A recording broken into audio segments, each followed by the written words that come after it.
going on today at MOXY? At MOXY? Yeah. Well, today is mostly working with the attorney today on finalizing the lease. So it sounds like it's a done deal as far as you can tell. Oh yeah, no, it's a done deal. It's just the, you know, this has been about a 4-month process. So, you know, for a project this large, there's just a lot of details. And the devil's in the details, so it takes time. It's a very visible and very significant business move here in Oakland. Therefore, there's a lot of political awareness and business awareness to this project. So we're already talking with the city of Oakland for permitting and getting the proper permits for what we do. Also, we've already been to two different lectures by 2 mayoral candidates. One of them was held at American Steel, the other one was held at NIMBY. And both those facilities are what we used as a model for what we're building here. Although we're unique, we have a unique voice amongst this community of studios. They're kind of the pioneers in Oakland. And there's just no way to have a venture this size without involving the community at large. And that means politics, our council members, and our future mayor. The biggest thing about our artists and the art that we do is that a lot of it fundamentally does come from Burning Man and the sense of community out there. And the idea that these art pieces, it isn't one individual alone that is responsible for this art. It's the community at large.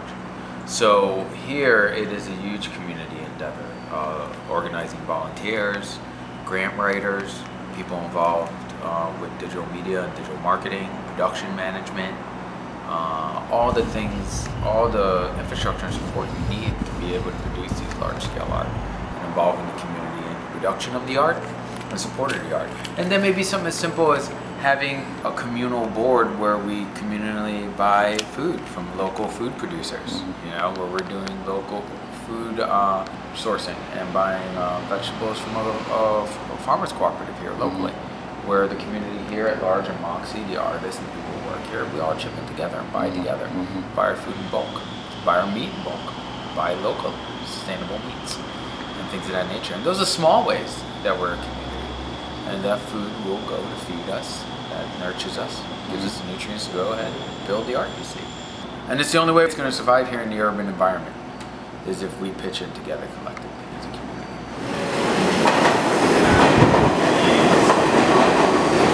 When I was a kid in Harlem, there was a massive racial divide. 96th Street was we used to call it the cutoff, because everyone who was white got off the train. You were going uptown from 96th Street, because you got to Harlem. And now if you look, Harlem is predominantly white in a lot of areas. And the area that I grew up in, the ghetto I grew up in as a kid, is now $1 million loss. So what happens is that people move, and these populations move. And that's the whole thing. I don't know where it's going to go. Who knows where it's going to go? If you don't get involved in your community, the people who are involved with it, they have to say on what happens. So I don't know, and I don't have the answer as to where all this goes. Because the truth of the matter is, if we don't unite as a community and create places and support places like MOXY, American Steel, or NIMBY, then we don't know where things will go. Because we don't have an active say, and we're not guiding, you know, and bringing into fruition the future that we want. I know that the key thing for MOXY is producing artists that are fiscally sustainable. A lot of artists struggle with monetizing their art. My father struggled with monetizing his art. Mark Twain said, in a capitalist democracy, the country gets the government they deserve. So you got to be part of it, and you got to be active. It never stops. It never goes away. You always have to be a part of it, and you have to instill that in the future generations. That's how you survive as a species, eh? Together, or as a pack, as I like to say. Atticus. Signing off.